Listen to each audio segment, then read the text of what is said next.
This is Ishwar.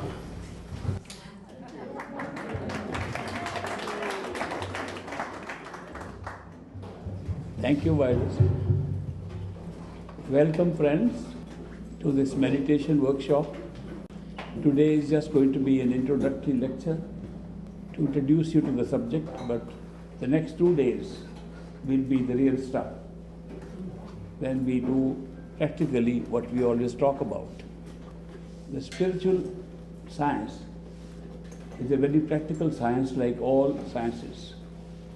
It is no different than any empirical science. People think that this is just a subjective experience.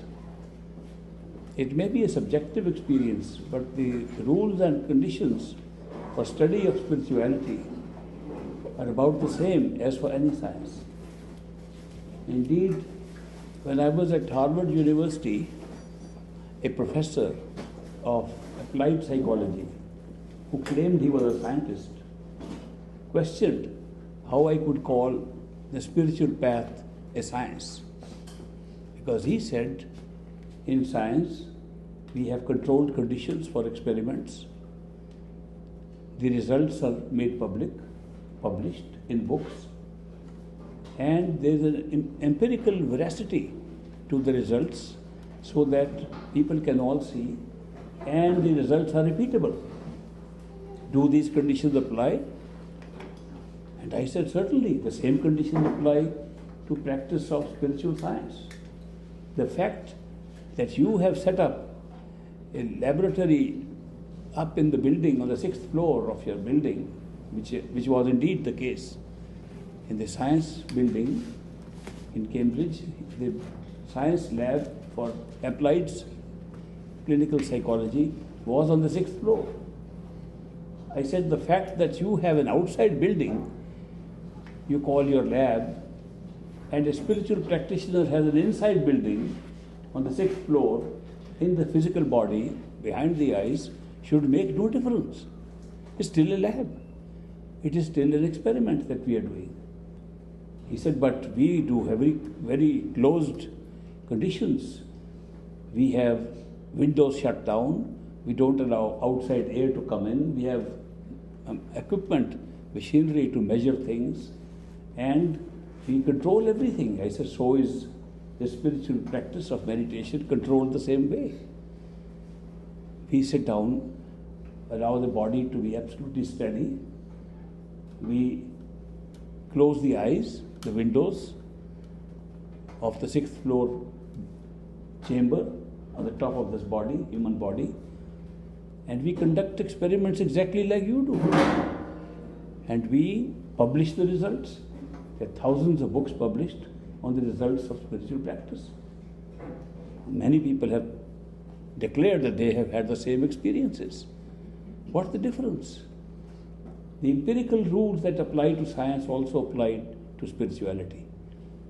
But just because some voodoo stuff comes in once in a while and claims to be spirituality, doesn't mean that spirituality itself is not a science. The spiritual path continues to be a science, in spite of the fact that some people who are practicing various kinds of other practices they call spiritual. For example, psychic experiences are not spiritual experiences, but sometimes people dub them as spirituality. For example, various kinds of yogas with the physical body, putting the body in various kinds of asanas, various kinds of positions and postures. They call it a spiritual practice. That is not a spiritual practice. These practices were adopted by people who wanted to practice spirituality. For example, if you study how the various positions and postures of yoga were adopted, you will find that these were positions of the body adopted for practice by those who were meditating in small caves. They found little small places in which they placed themselves, and they did not do jogging for exercise.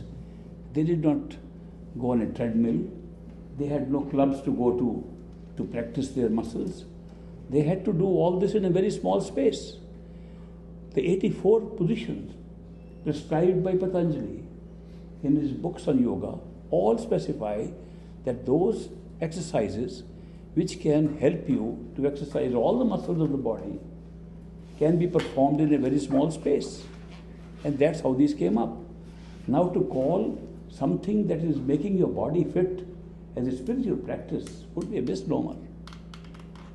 Of course, it is used by people who practice spirituality, but does not by itself become a practice of spirituality.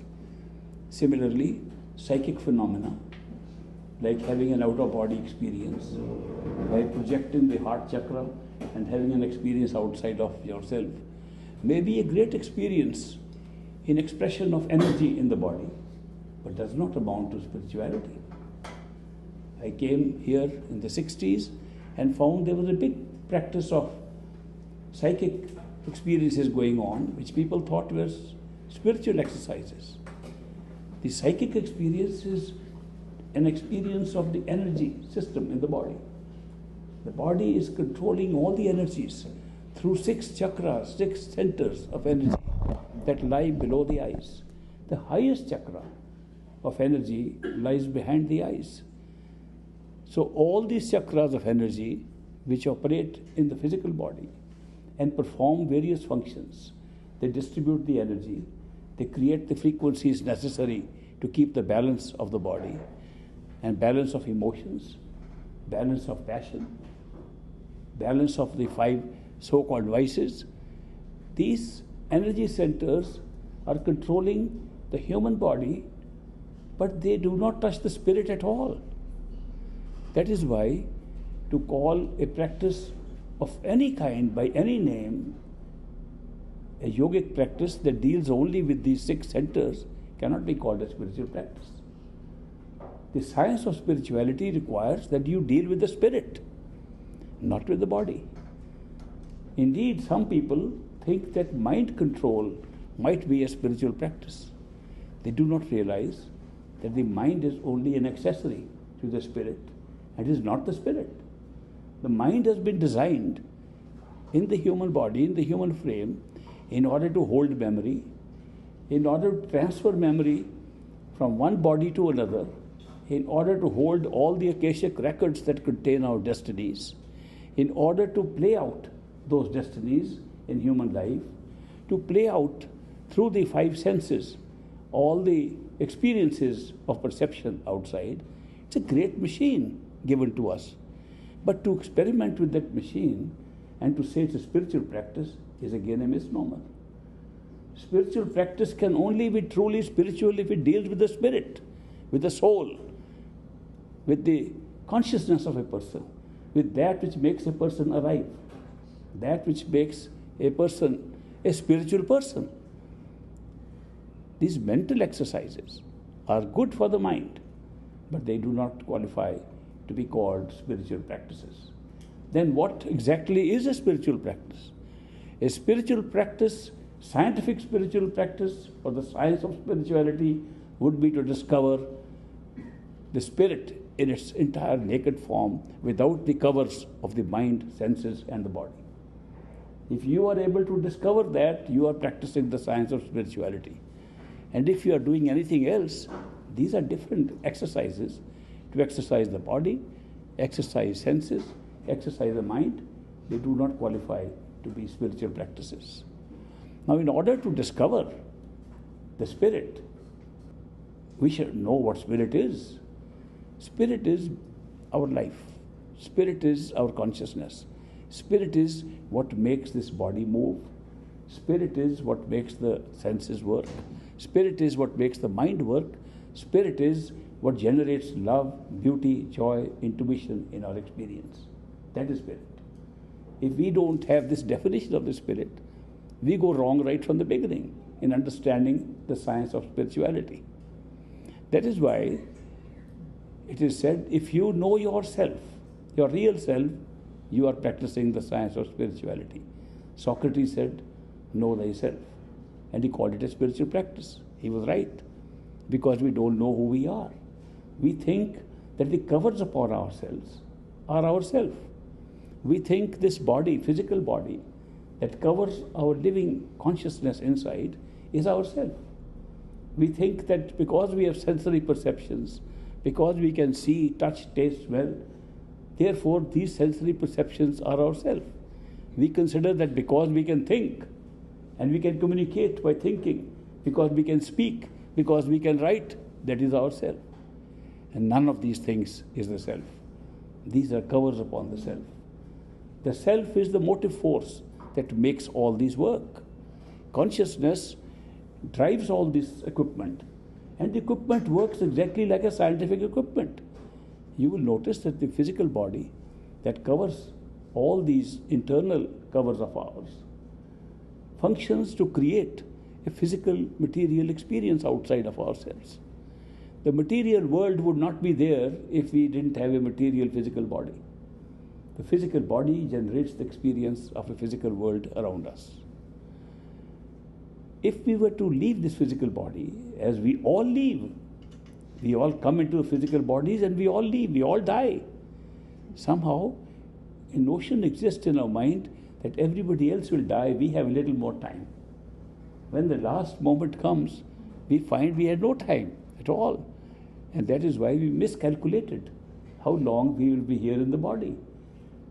Actually, we should be prepared all the time that this body is going to go. Everybody has left the body. The greatest scientists have left body, the greatest masters have left body, great master left body. Nobody kept the body forever.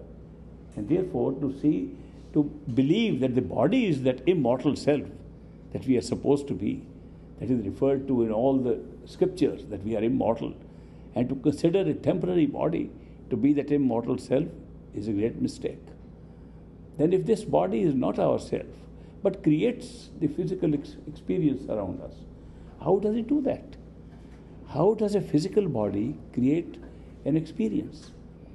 We are led to believe, because of the reality of the body, that because this body is real and is not a cover, we believe all the experiences that come through this body must be real.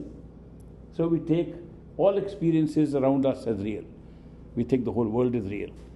Explored, unexplored, seen, unseen, thought out, any kind of world around us which we are experiencing while in the physical body must be equally real, because we believe our body is equally real.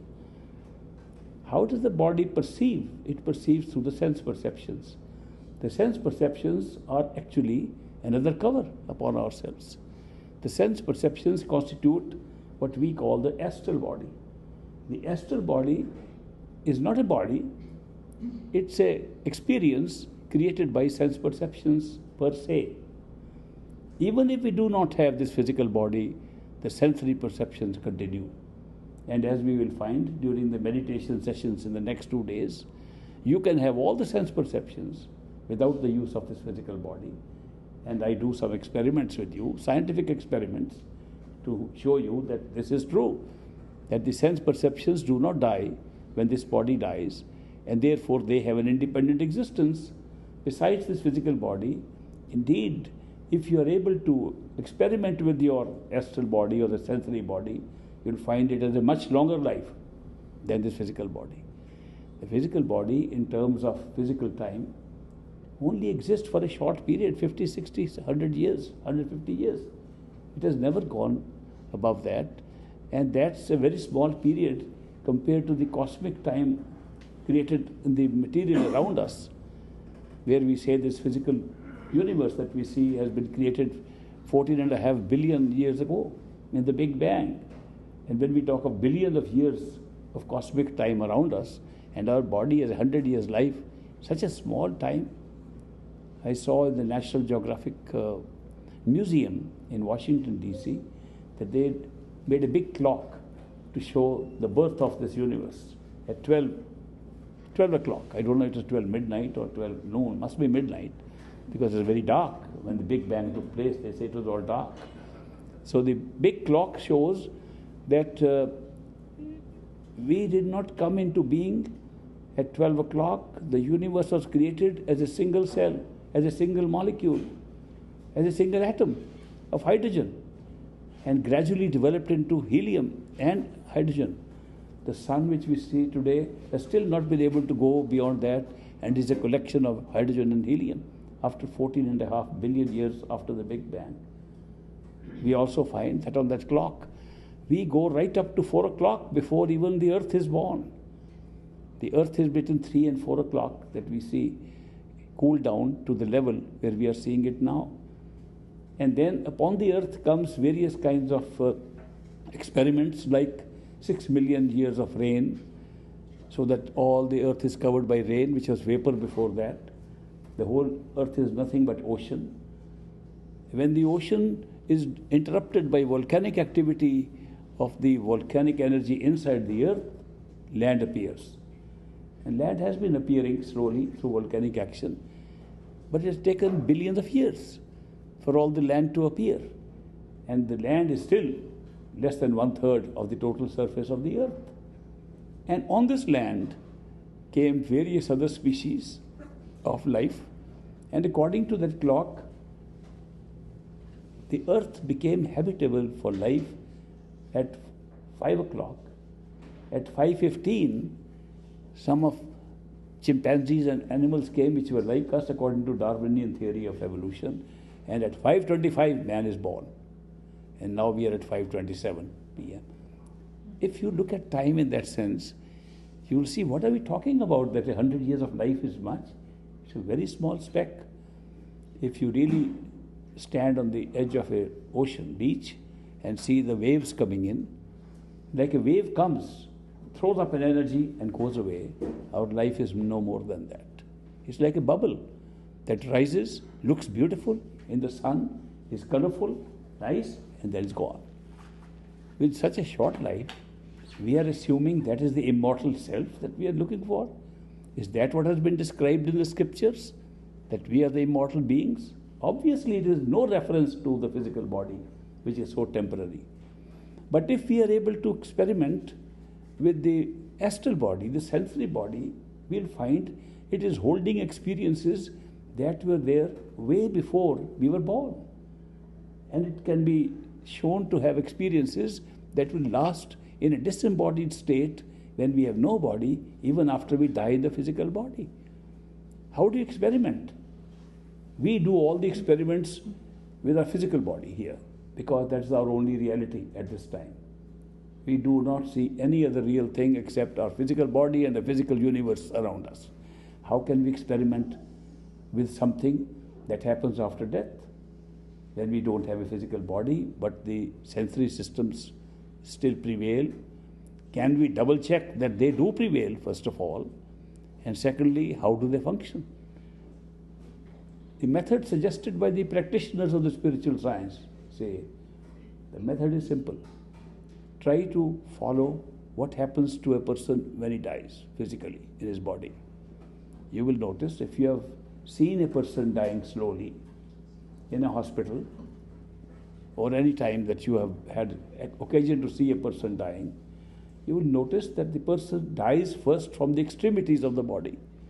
He cannot feel where the hands and the feet are. Gradually, he doesn't know where the legs have gone, where the arms have gone. The torso is still there.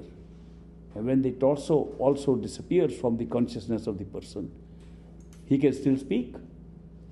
And then the life goes away gradually upwards from the lowest chakras to the top chakra. When the brain is reached, the head is reached and dies, the body is dead. The body dies in stages. And the body dies in stages which can be easily seen.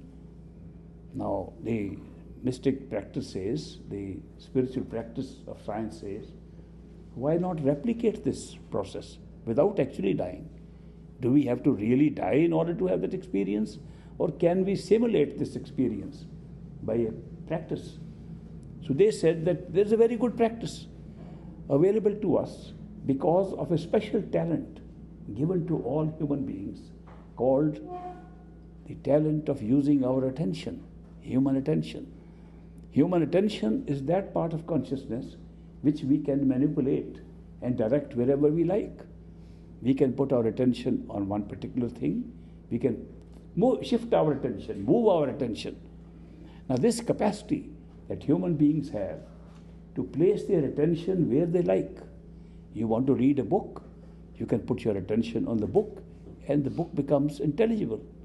You want to listen to music, go to a concert, you put your attention on the musicians, on the concert, on the drums and the other instruments, and you pick them up and enjoy them. It is the movement and manipulation of the attention that is giving you all these experiences.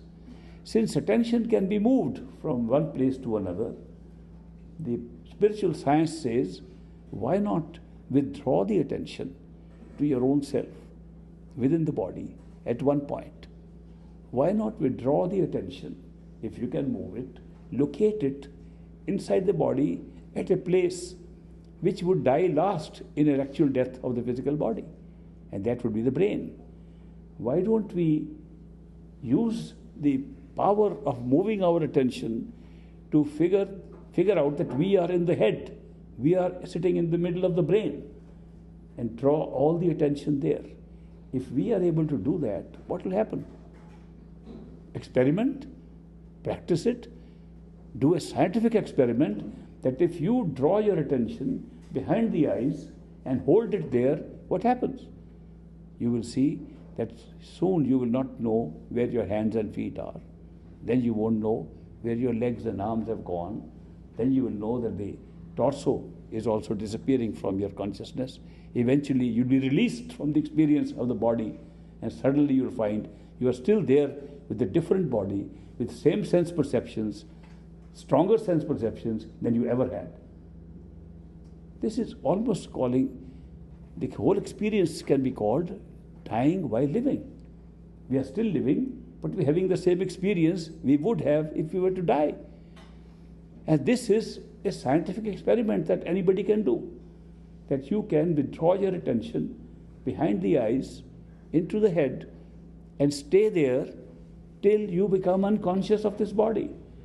If you become unconscious of this body and you still retain consciousness of yourself, obviously there's something more than this body that you can call the self. What next? If the astral body or the suksham sharir or the fine body, which consists of sense perceptions but does not consist of any matter, if that body functions by itself, can it move around? You'll be shocked to find that body has more mobility than you ever had here. You cannot even obtain that mobility by traveling first class in a plane, which you can do with that body. You can fly where you like. You can fly within this world. You can fly in this universe. You can fly to any galaxy of this universe. You can fly beyond to galaxies not discovered by science yet. It's one step on the spiritual practice that can lead to this experience. You don't have to depend on somebody else's faith. This is not a faith-based thing, it's a scientific thing. That if you withdraw your attention behind the eyes, you will get the experience which you will normally get only after the physical body dies. That's not all. You can go further and withdraw your attention within the sensory systems that open up when this body is vacated through these means.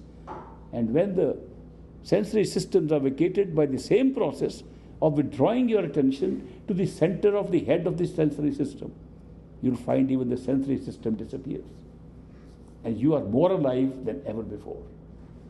You find that your mind, which you were using for thinking, which you were using for communicating, you were using for speaking and writing, that mind is no more than another body, covering you, covering the spirit, covering consciousness. And the mind then becomes a causal body, and you discover that everything that you experienced, all life that you experienced in the physical body or in the sensory body, arose from the mind. And truly it has been called the causal body. It's the cause of all experiences. But still it's a body. You can proceed further and leave the causal body in the same way by the use of attention. By withdrawing the attention to the core of the mental body or the causal body, you are able to vacate the causal body and find you were never any of these bodies, you were the spirit. And the spiritual experience has been successful. The science of spirituality has worked. You will notice that the first time you will know who you are, and who you are is immortal. That spirit which was giving power to the mind, that spirit which was giving power the sensory systems, that spirit which was giving power to the physical body, that spirit which was enlightening you to the point of knowing the entire creation at every level. The creation of the physical world by being in the physical cover of this body, an experience of an astral world, a different world, by being in that astral body, an experience of a much larger causal world by being in the causal body, that you were making all these bodies work, that you were generating all these experiences by putting on these different covers upon yourself, and that you were the spirit. Spirituality comes from the spirit, not from the mind, not from the senses, and not from the physical body. That is the spiritual path. Great master used to say, my path starts from the spirit, from Par Brahm, that means beyond the mind. My path itself is starting from the time when you discover the spirit and then find out what is the origin of the spirit. And the origin of the spirit is the totality of the spirit, which is only one single consciousness within which the whole drama is taking place. That's our reality. That's our truth. We can call that the ultimate creator, the ultimate God, the ultimate self, but that is our self. The spiritual path is a discovery of that self. So anybody who's telling us different ways of doing things which are only exercise for the body, the mind, or the senses is not really telling us anything spiritual. The science of spirituality goes beyond all these. And therefore, the spiritual path is only really taught by those people who have transcended this body, transcended the senses, transcended the mind, and gone to discover what the spirit is, what pure consciousness is. And they have discovered that pure consciousness is individuated only for an experience, which indeed becomes a separate body. The soul itself can be called a body in the sense that the soul is individuated as if there are many souls, and we have experience of many souls. The souls actually emerge from and are part of a single soul. The single soul is totality of consciousness, which is our reality. Within the totality of consciousness, we experience individuation, and therefore we think there are many souls. So the many souls are not separated. They are within the same consciousness. When I was young and I heard that a comparison was being made between our reality and our individual soul, that the reality was like an ocean. An example was being given that the reality is like a big ocean, and we are like a drop of that ocean, separated from the ocean, suffering the pangs of separation, and the spiritual path consists of returning back to the ocean and merging in it. That did not appeal to me at all. I said, what kind of spiritual path is that? If I am a drop of an ocean, at least I have an identity as a drop of ocean. If I get merged, what will happen? I lose my identity. I lose everything. I'm nowhere. And what does the ocean gain by having one more drop in it? Nothing. It's a lose-lose situation for both. I am a loser and the ocean is not a gainer. So what kind of spiritual path is this? But I was wrong. The analogy wasn't correct. This analogy that we are separated from the ocean is not correct. We have never been separated. When I discovered the truth was, indeed I was a drop. But I was a drop that never left the ocean. I was a drop that was still within the ocean. I was a drop that had become a drop not by separation, but by shrinking of awareness to the point of a drop. That all that I needed to discover the ocean was to expand the awareness to totality, and I'd be the ocean myself again. That made sense to me. That the separation is not really taking you away from the Creator. You are part of the Creator. You only shrunk your awareness where you think you are just an individual. And the spiritual path is not a journey that you go somewhere to join somebody. The spiritual journey, the spiritual path is to enlarge your awareness, enlarge your consciousness, to discover who you really are, that you are always the totality, and you're experiencing a point of view of the totality, a partial view, that this is just a partial small view, but we have never left.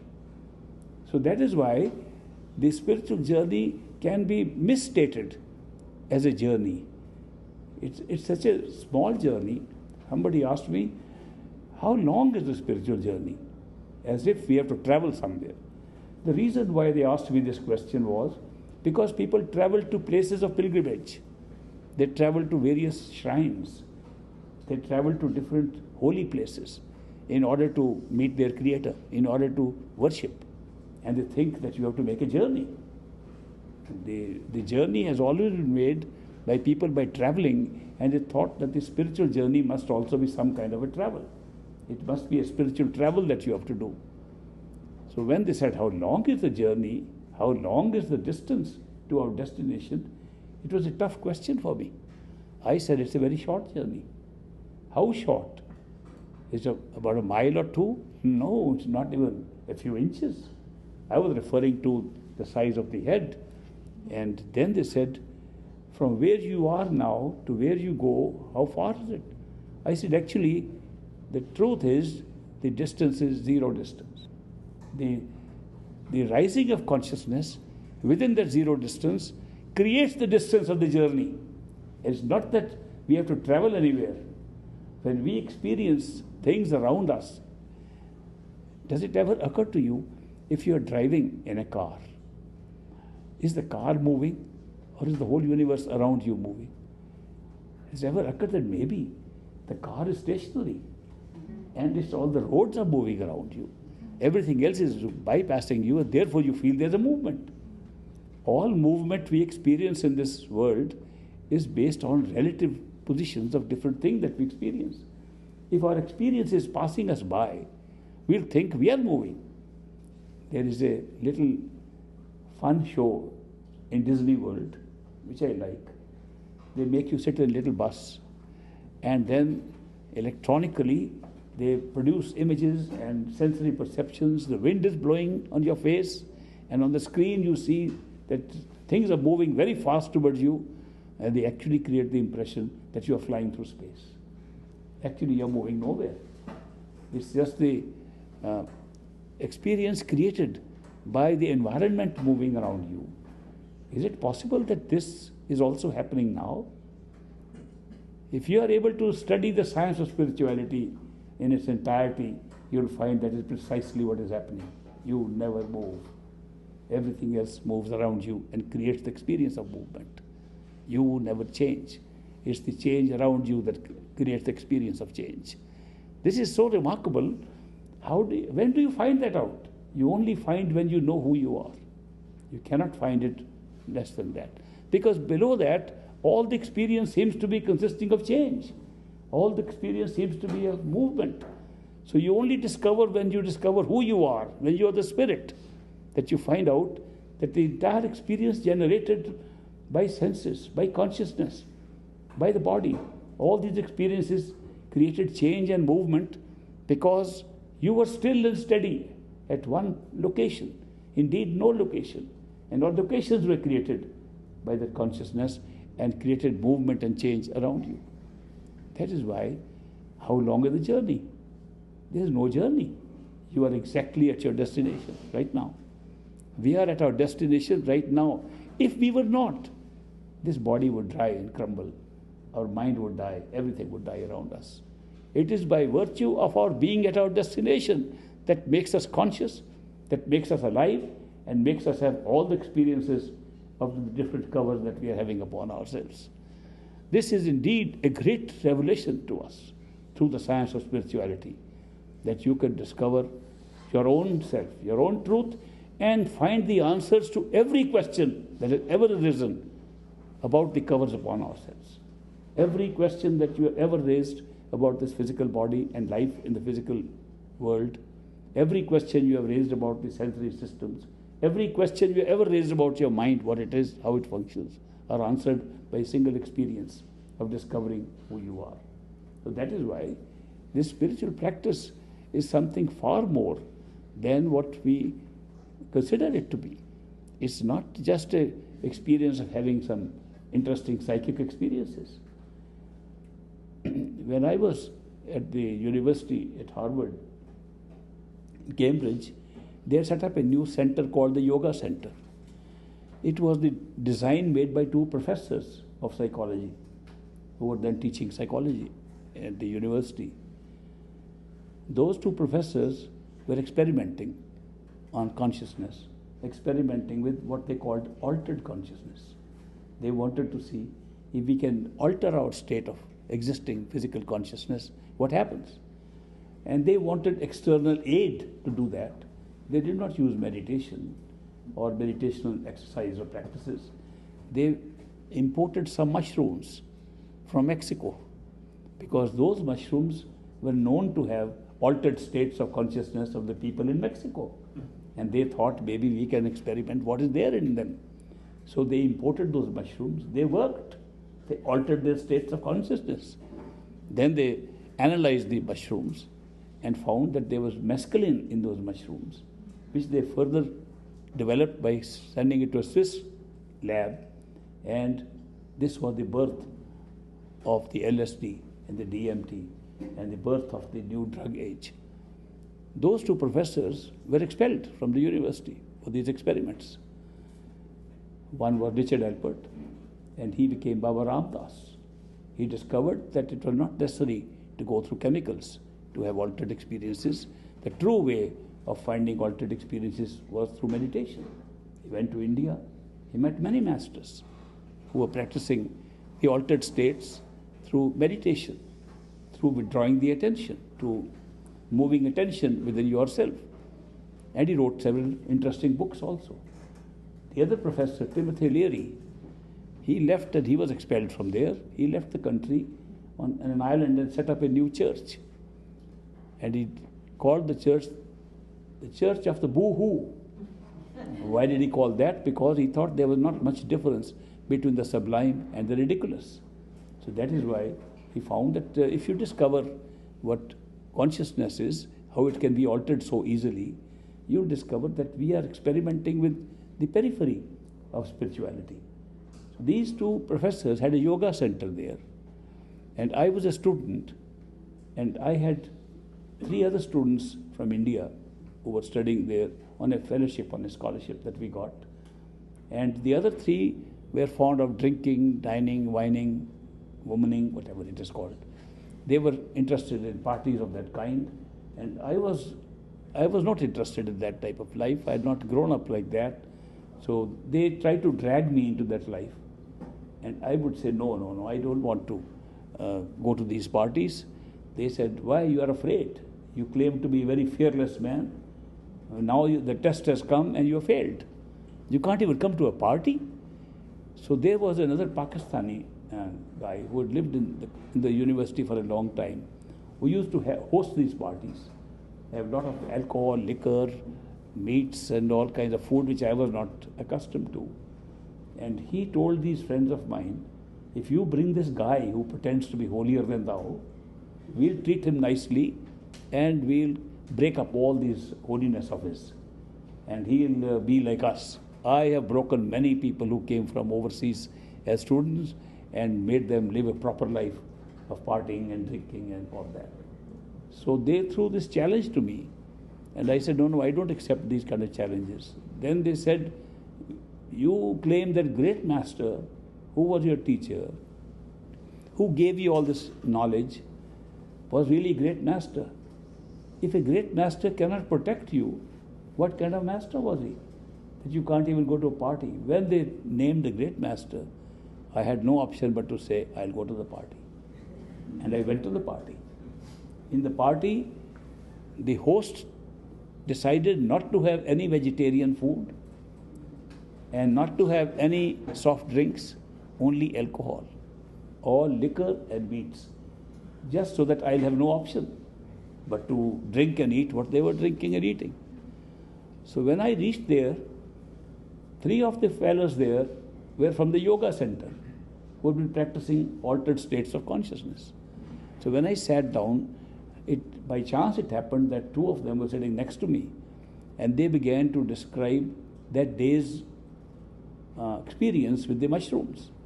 And they mentioned how the room had become pink and the walls were trying to draw them inside the wall, and they were telling them some unusual experience.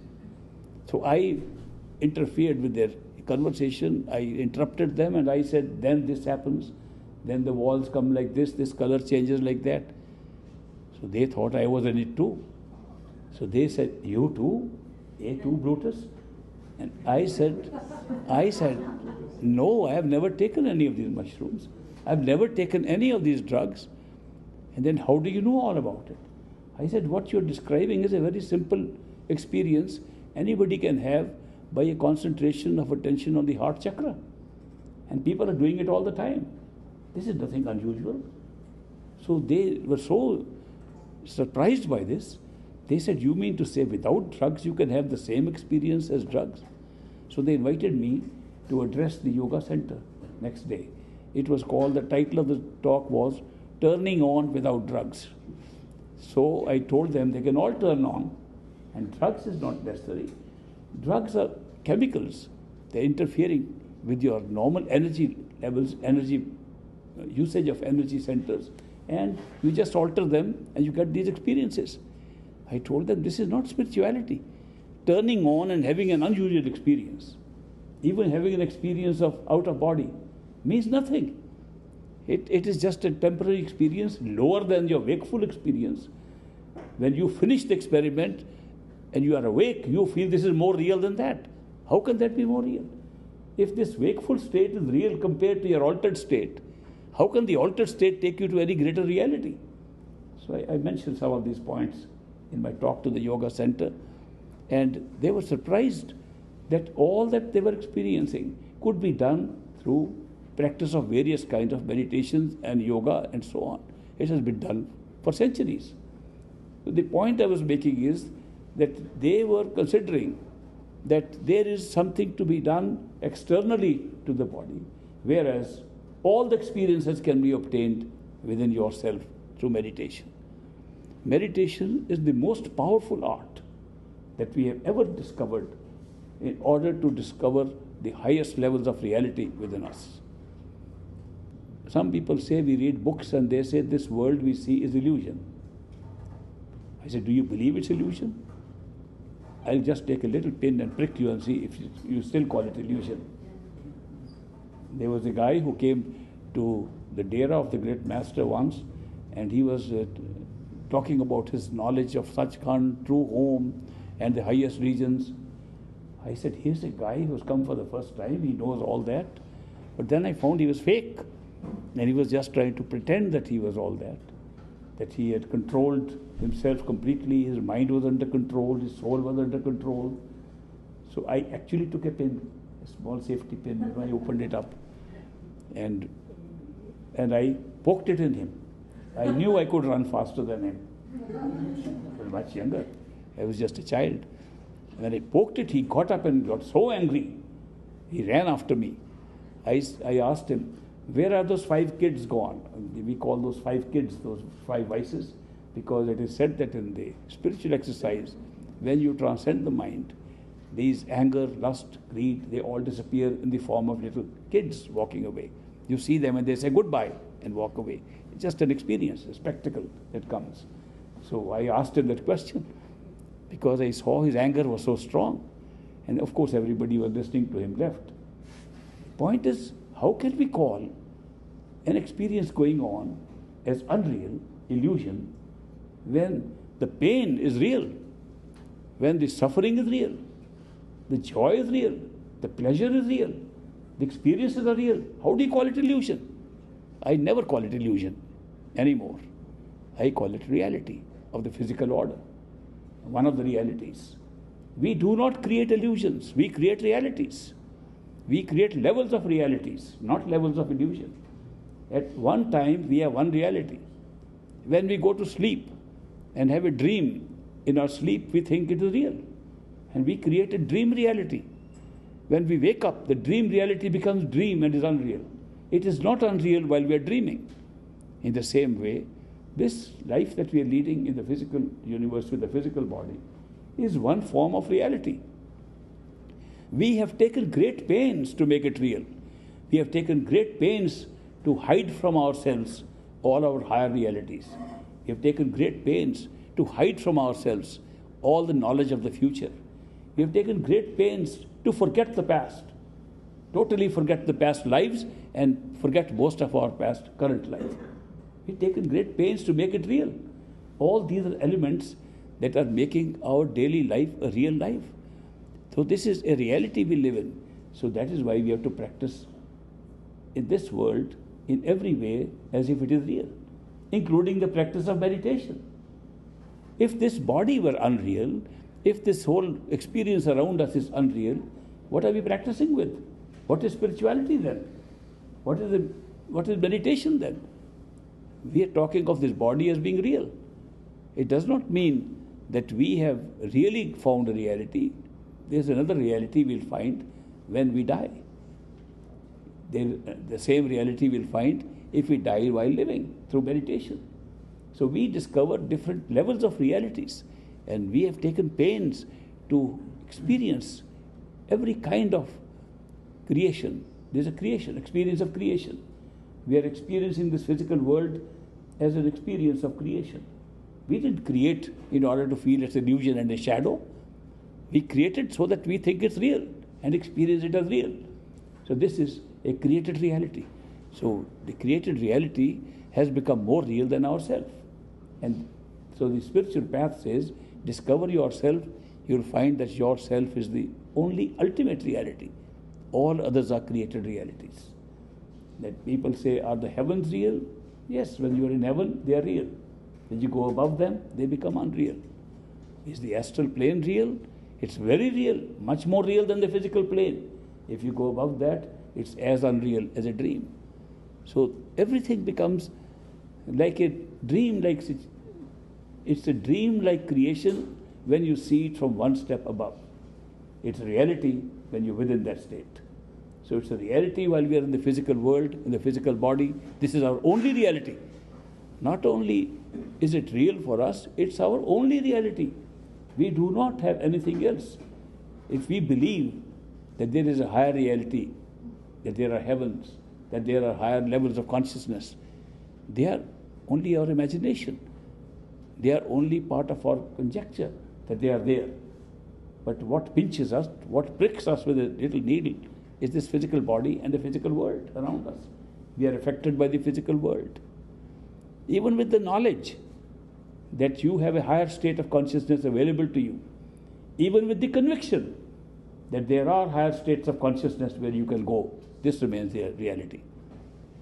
It's just like a person who gets to know what is going to happen and he thinks he can avoid it, he cannot avoid it. So free will becomes real so long as he doesn't know what's going to happen. We all have free will. Why do we have free will? Because we don't know what the next moment is. Supposing we came to know that the next moment is already there and see it, free will disappear immediately. You will find that you are acting exactly according to the script that you created for yourself, for this destiny. All these methods of sustaining reality at any level have been created to make the experience of all realities enjoyable. We wanted to make the experience of a creation great for ourselves.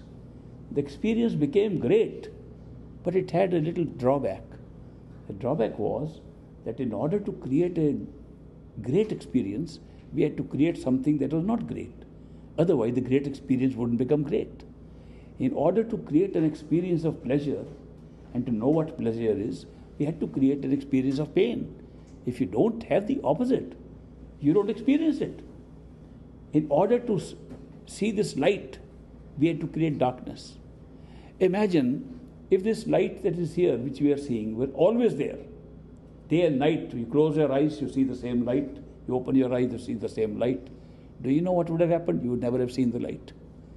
Because the only way we know there is light is because we also experience darkness. Carefully examine this.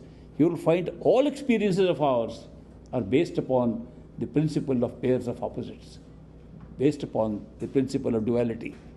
If there is no pair of opposite, we do not experience it. It disappears from experience. So that is why, if you notice, right from the material creation of atoms, protons, neutrons, electrons, right from that particle science up to the levels of consciousness that you can examine, everything has been placed in pairs of opposites. And it's the opposites that is creating the experience of both sides. So we have taken care to create both in order to make it a reality. But why did we want a real universe? For adventure, for fun. We thought it would be great to have a wonderful illusion turned into a reality which we can then personally experience, and we should make the adventure huge, large. It should be a big carnival, not a small Disney World or something, but a big Disney World in which we should come and have fun and have rides and things like that, and also have some pain and suffering too, in order to know that there is pleasure and happiness. We set it all up. Then what happened? What happened to our adventure? What happened to the fact that we did all this for adventure and fun? We don't seem to be having fun. We have taken this show to be the only reality, and nothing else is possible, and that therefore we are trapped, that we are in a big trap. Of course we created the trap for ourselves, and we didn't create one trap, we created trap after trap and put cage into each cage and have placed ourselves in a position where we now can't even have fun. We are losing our sense of fun because the suffering seems to be overtaking even the fun part. If you look at your life carefully and look at all the events of life, you'll find many of them were good, some were bad. Many of them were happy, some were sad. Many were plus, many were minus. If you see objectively, they're virtually well balanced, the plus and minus. But the minus looks longer and bigger than the plus. The reason being that a new element was introduced into all this experience called the element of time. And time is the greatest trap of all, because time placed all events at different positions and changed everything. By time, we were able to divide the experience into pain and pleasure at separate times. That we could have a very good pleasurable moment, and then we could have a sad moment, and the two got separated by the creation of time. Then what else did time do? It treated the two types of experiences differently in terms of subjective experience. If we had a painful moment, it looked much longer than if we had a pleasurable moment. If you had 5 minutes of pleasure and 5 minutes of pain, the 5 minutes of pleasure disappear like 1 minute, and the 5 minutes of pain look like 5 hours. So therefore, subjectively, we converted a world in which we had created balance in the pairs of opposites, a balance in duality, into one where the pain has overtaken the pleasure and unhappiness has overtaken the happiness because of the time factor, and time moves slowly. Oscar Wilde, in his essay on suffering, opens the essay by this sentence: suffering is one long moment. When a moment does not pass, it's suffering. So suffering is not based upon what's happening, it's the extension in subjective time. We feel it's longer. The clock doesn't say it's longer. The watches won't say it's longer. We'll feel it's longer. And therefore, a world that was created for us to have an adventure has suddenly turned out to be a world of unhappiness and pain, more than happiness and pleasure. How do we reverse this? By discovery of the nature of the creation, by discovery how we created all this, how we are part of it. And that is done through the practice of the science of spirituality, through meditation and meditational practices. Now we will be dealing with this subject in a practical way in the next 2 days. And I have been always saying that the spiritual path is not a path merely of philosophy or of high-sounding words or of high-sounding ideas. It's something that we have to personally experience. If you do not personally experience what we talk about here, you are nowhere understanding the spiritual path. The spiritual path is best understood by personal experience and personal practice, because there are so many experiences lying ahead in our spiritual path which cannot be explained by logic, which do not follow the laws of logic, which are inconsistent with the laws of logic, and yet they are real. And those experiences can only be described as an experience that you have. It's a personal experience you have. You can try to describe it, but it defies even description. So when these kind of experiences lie in our reality, in our higher realities, the only way to know them is to experience them, to go there, to have it. So that is why our talks and our lectures have no meaning unless they are followed up with the practice of what we talk. And so some of you think I just do the talk here. No, I do the walk also. Not only talk the talk, but do the walk. The walk tomorrow is walk the walk. So I'm glad that so many of my friends have come from very far off places, I notice. And I'm very happy to see all of you. And I'll be working with you the next 2 days in experimenting on what we've just been talking about. That means practice, and practice as much as you can during a workshop of this kind, because when you go away from here, there's so many distractions in life, so many other things that take you away, and therefore you lose the momentum which can be created by practicing here. So you have to regenerate this experience by a constant meeting of this kind. It is not necessary to hear things over and over again, but our mind is forgetful, and we slip away from our promises that we will do this, and we go away and we forget about them. So that is why it's good to practice something here and then carry it with you. And if you are able to achieve some of these experiences while you are here, it is not easy to forget them because they are unforgettable experiences. And I'm hoping to see many of you have those experiences in the next 2 days. So welcome to this meditation workshop, and I'll see you tomorrow. Thank you.